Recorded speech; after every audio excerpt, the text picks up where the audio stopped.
Hello friends, welcome back. In this tutorial we will study about decision algorithms for context-free languages. For a given context-free grammar G, there exists an algorithm to determine whether its language is empty or not. Now how we can determine that the language of a given context-free grammar G is empty or not?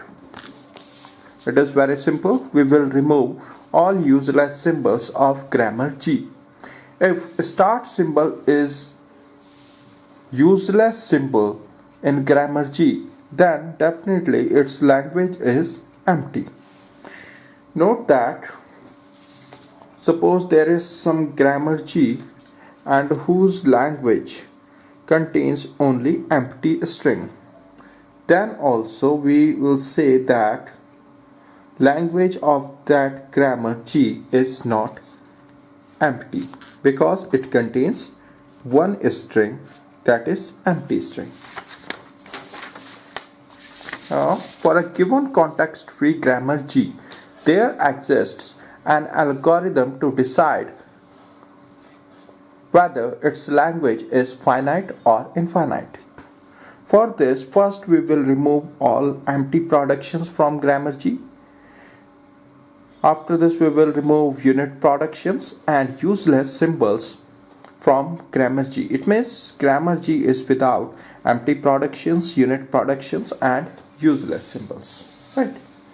Now, to how we will determine whether the language of grammar G is finite or infinite. For this, we will draw a directed graph whose nodes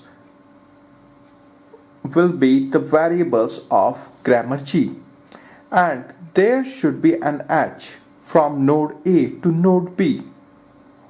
If there is a production of the form A derives alpha, B, beta, it means if variable B appears in right hand side of the production of variable A, then in this directed graph there will be an edge from node A to node B, right?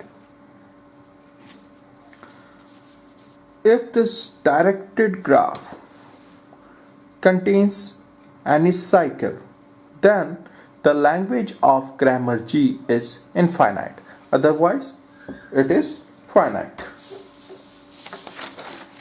It would be more clear after this example.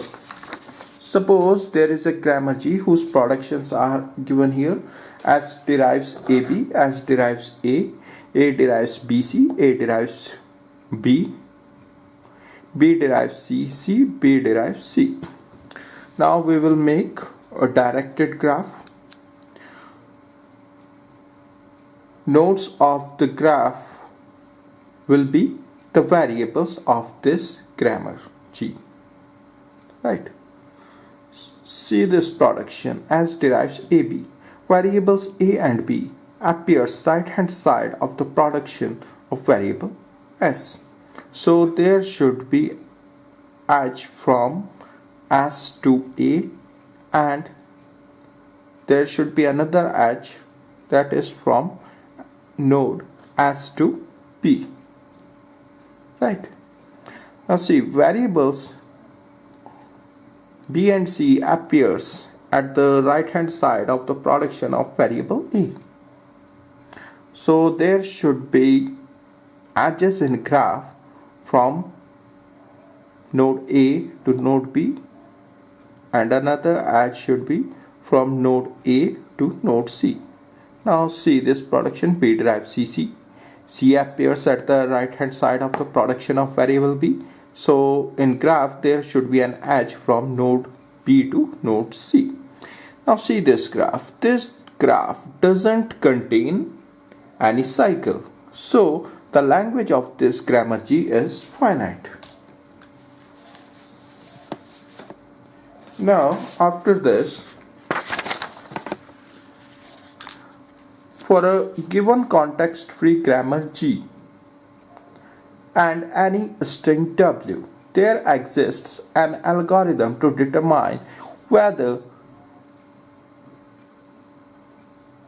string W belongs to the language of grammar G or not. For this, first of all, remove all empty productions, unit productions and useless symbols from grammar G. To determine whether a particular string W is in language of grammar G, we will first remove all empty productions, unit productions and useless symbols from grammar G. After that, we will inspect all derivation trees of height of at most length of string W. So after removing all empty production, unit productions and useless symbol, we will check all derivation trees of height of at most of length of string W. If string W is found in any derivation tree, then it means string W belongs to the language of grammar G. But if string W is not found in any of the derivation tree of height at most length of string W, then it means string W does not belong to the language of grammar G. Thank you very much.